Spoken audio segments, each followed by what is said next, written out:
Hi, John Valvano here. In this video, I'd like to go over exam 2 from, this is 2020. Okay, so this was exam 2 from fall 2020. Okay, 20. All right.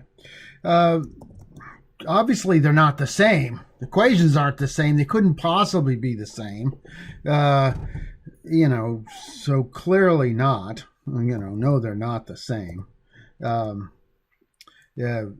Because A times B times C is not equal to A plus B plus C. Okay, so the other thing is the units can't match, so clearly no. Okay, so what they are is one's the logarithm of the other. And so if the first one is G1, then the second one is simply the log base 10 of the first one. Okay, so in both cases, the G's are non-dimensional. Okay, but in the second case here, these are in decibels, okay? Or 20 log, I guess, to get it exactly right to match this one. 20 log. Nope, wouldn't be 20 log. It'd be 10 log. Sorry, I'll get this right eventually. Okay, and it's 10 log because it's power. Okay. And it's 10 log because it matches this. You see the fact that this is a 20 comes out because of the squared here. Okay. All right, that's the first one. So what am I looking for? Basically they understand how this thing works. The G's are antenna gain. The power PT is the power put in. And then, the piece of R is the power received on the receiver, which drops off as a function of R. Okay. This one should have been fairly simple. As you know, the speed of light is equal to the wavelength. This is the wave equation. Wavelength times the frequency. And the only really hard part of this is the stupid units. Okay, you got to get, because some things are in centimeters, other things are in kilometers and megahertz and whatever. You just got to now plug in the speed and the frequency to get wavelength.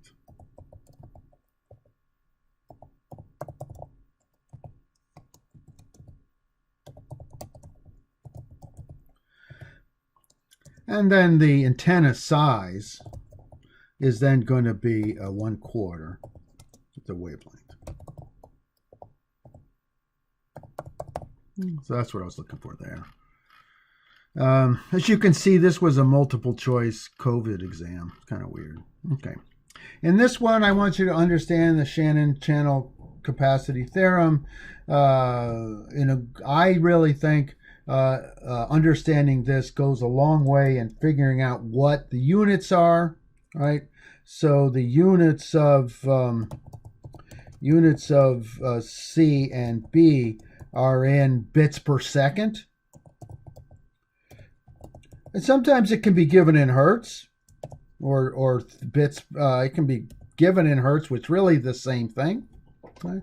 And so here C is the data rate, the maximum data rate. Obviously, it's the Shannon channel. It's the maximum data rate in bits per second.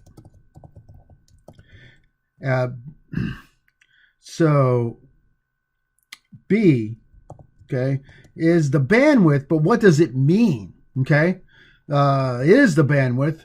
But what it really comes down to is the maximum number of symbols per second.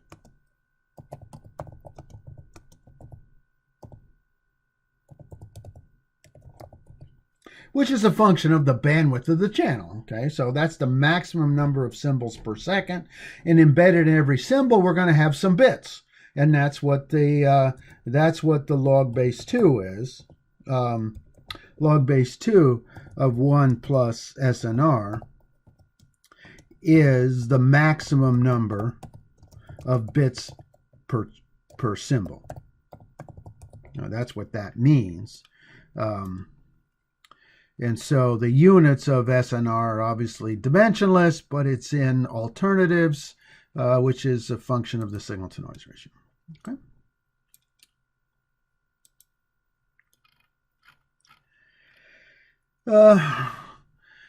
The big deal here in this equation is life is complicated. N is not a constant. N is has a wide range. And so the first answer here is the right answer. Insert some sort of shape. Yeah. This is the right answer. The way it's showing that depending upon the physics, the wavelength, the environment, the physical properties of the building, of the materials, the ratio of power loss from transmitter to receiver is obviously a function of distance, r, but it's also a function of weirdness, n. Okay? The trick about these kinds of questions, I just warn you, is the other things aren't necessarily false. Okay? N is about 2 in most cases. And if n is 2, the signal does drop off. It's just that it's not the essence of it's not the essence of what the question means. Okay, so this is a true statement here. It's a true statement, but it's not the answer to the question. Okay, that's the tricky part of this kind of exam, and it does say best answer. Okay, again, just to make your life horrible or wonderful, however you want to think of it. Okay, this other one's also true. Where'd it go? I'll come back here and see this one. Okay. This is true as well, okay? And the last one is true. Okay? All the other distractors are true statements. It's just not the meaning of this equation, okay? All right. Sorry about that one. That was that was hard. Now this one, on the other hand, was easy, okay? I'm looking for you to understand what sampling is. Okay, I'm looking for you then to know that if the input is v of t, okay, then the sample a sub n, okay, is equal to, where n is an integer, the voltage at the sampling rate, n divided by fs. Okay, so little v subscript n. Okay. So the idea here is it's basically sampled data. So the answer to the question is t equals n over fs.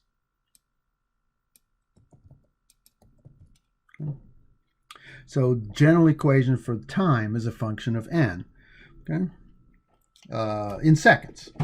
That's what it means. Okay, that's the idea of sampling. And we can do the same thing on the on the part B. Okay. Oh no, so no, that's part B is an easy one. Okay. Yeah, a sub 0. Okay. A sub 0 means that if you look at the equation over here, look at the k, right there. You see the k in this equation? if k is equal to 0, no matter what w is, okay, then k equals 0 means whatever w is raised to the k is going to be 1. Okay? So it's going to be 1, and therefore this equation here is fairly simple.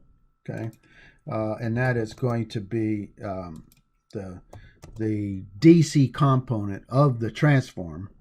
Right? It's simply the sum of all those points in the buffer. Okay, that's all that is. N times the input, which is 1.4 volts.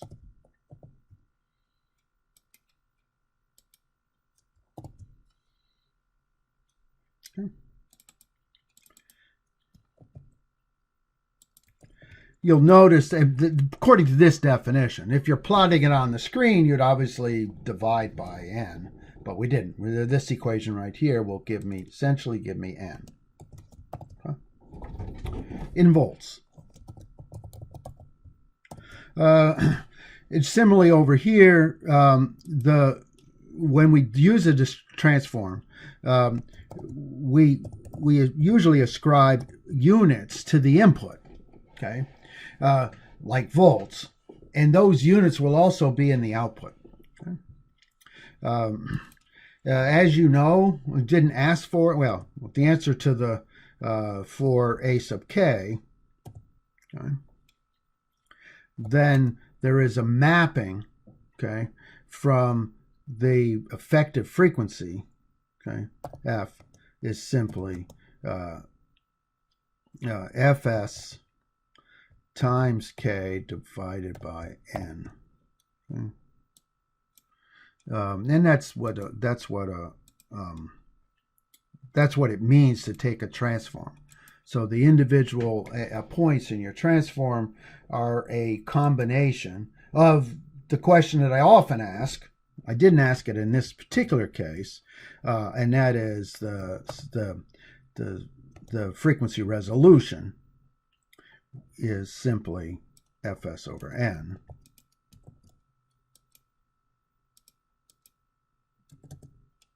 Right, the frequency resolution is Fs over N. Symbol delta. Where are you, delta? Too hard. Okay. Okay. I'm going to show you work. Okay, there we go. Show you work. All right. So I'm looking for you to understand how the discrete Fourier transform is applied. We're going to sample at a sampling. We're going to create a buffer, right? You see that? We're going to create a buffer, an array of capital N samples. We'll run that into the discrete Fourier transform and get the answer back. Now, if it were a fast Fourier transform, that's the same mathematical equation. The only restriction is N would be a power of 2. But it doesn't have to be a power of 2. It works for really any N.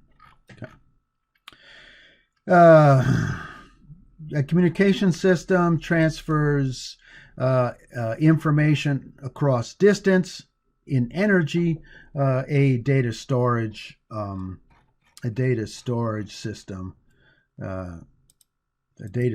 system transferred it across time. Okay, so whether you're talking about charge trapped into the base of a transistor, like you would have with flash, or a magnetic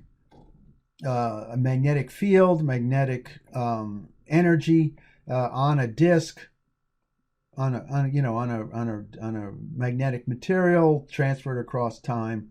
No matter how you imagine a data storage system, you basically have energy which is deposited, and then that energy exists across time. All right. Yeah, I was really disappointed in the class of this example. Okay, so it wasn't. Yeah, everybody chose star because it was simplest. Well, the choices are mesh and star, right? Oops, come back here. Mesh and star. Those were the choices.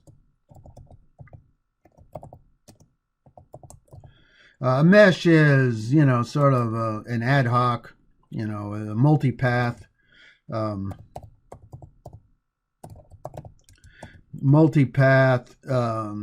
sort of non-master, non-master, whereas the star has a master and single path.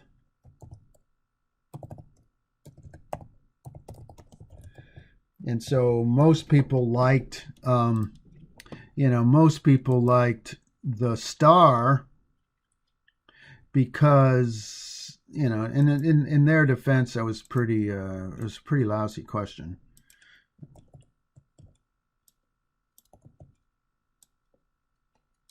They liked the star because it was easiest for them to understand.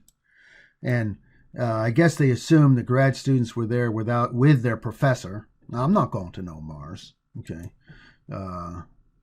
So a star has a single master. And a fairly simple topology. Whereas in multipath, you would have nodes that aren't connected to other nodes. Let's change it to something else. Shape it. Okay.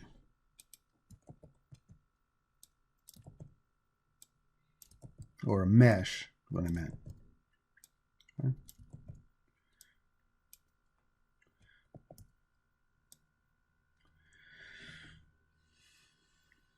And so my thinking of choosing a mesh for this question had to do with the fact that I wanted the communication scheme to work such that it would work in situations where not every student was in earshot of every other student. Right, the teacher. This is sort of. I would say this is the star is the right answer for third grade field trips. Everybody has to, when you go to the pool, mom has to be able to see all of her children, and the teacher has to be able to see all the third graders. But when you're a grad student, I was thinking that this grad student here could indeed be out of range of this other grad student, okay? So in a mesh network, you'd have the widest distribution. You could travel the furthest apart and be able to communicate student to student, okay? As long as there's some path from one to the other. And so I would have chosen the star topology. Okay, this is star. I would not have chosen star. I would have chosen mesh because it has the largest distance. All right, a long star here. And not star. All right, that's what I would have done. Because my presumption is the grad students are going to hike very far from each other. All right, this one, students did pretty well on this. Again, there's going through zero is bad, like we did in the last exam. But I'll do these separately. Okay, so option one is the transitions up here. You see 0, 0 to 0, 1 is a 180-degree phase.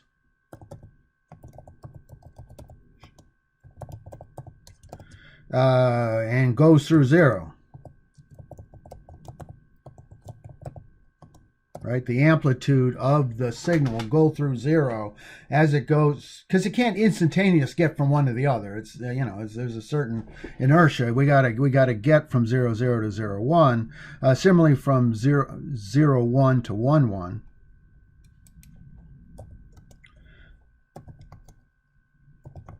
Is also a 180-degree phaser and goes through and goes through 0. Okay. So that's the advantage, and that is the when you do the discrete Fourier transform of 180 degrees phase shift, it throws a lot of discontinuities, a lot of frequencies go out, and so the proposed technique, encoding, whatever I called it, encoding,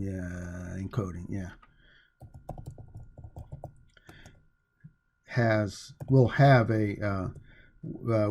a tighter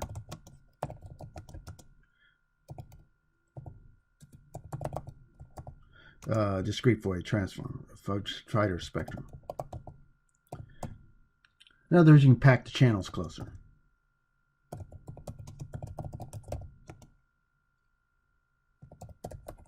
Or it needs less filtering, either way. The other way to, option 2 is just, try to draw a waveform. Try to draw a waveform that has, try to draw a waveform that has 180 degree phase shift. It don't matter what. Yeah, click that. Do that. Yeah, color. All right. Does that work? Draw with touch. Select. Okay. You can do it. Yeah, there we go. Okay. All right. So if I'm going to have 180 degree phase shift, that thing's going to flip all the way over to there. Okay. And it doesn't really matter where you do it, even if it's a little bit different here. All right, so even if we draw it coming down here, okay, 180 degree phase shift is going to have both a change in amplitude and a change in direction and velocity. So both the amplitude and first derivative are maximally different in 180 degree phase shift, okay? Which is why it's ugly. Okay. All right. Again, I'm looking for you to understand what a spectrum is. That's amplitude versus frequency. We have 2 frequencies here, right?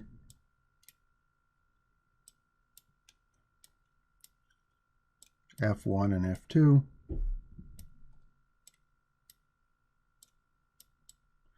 And so it's going to be a frequency shift. It's going to be a frequency shift key. Where's my? It's going to be a frequency shift mechanism because it's got 2 frequencies. It's not. You can't. If to see a phase shift, you'd need to see the complex. It would be at a certain frequency, and you would see different phases, right? If you saw this as a phase shift key, you would see one peak at the carrier, but then in the complex domain, you would see a varying angle to the device. Whereas this is, obviously a change in frequency.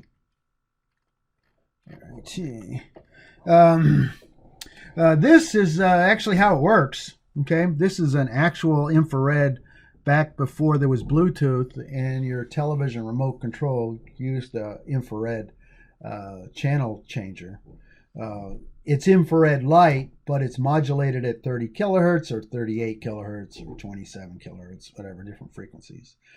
And basically what happens is each value here, okay, is encoded as an on-off. So a 0 means the presence of infrared for a certain bit time. You can see these are the symbols. You see them right here.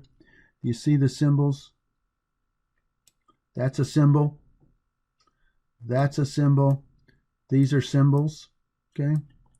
And each symbol has a single bit, and the value of that symbol is a function of the amplitude of it. So that would be either on-off key, or amplitude shift key, okay, which is this one.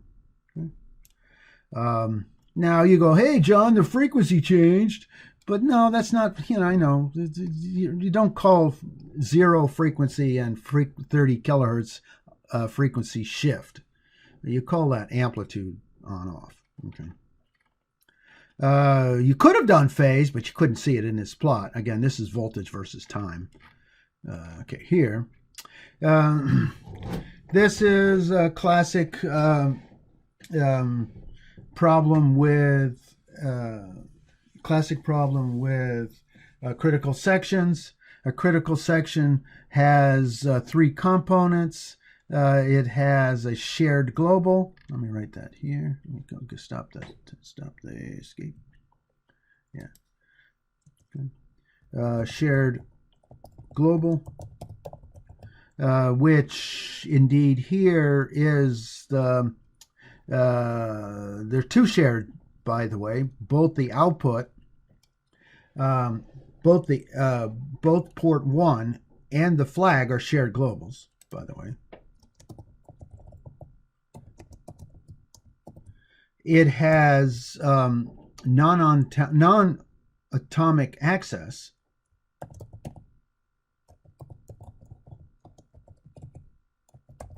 Only for P1. So again, if you looked at the C code, the assembly code for where it sets and clears the flag, okay, okay, the setting the flag is a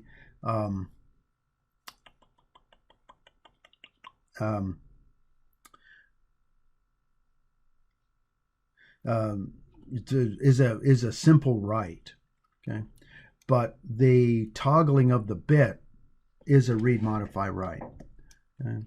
And so to fix this problem, that's the answer here. Let's go to draw. Where's my draw? Okay, so the answer is here. What we'd have to do is disable interrupts here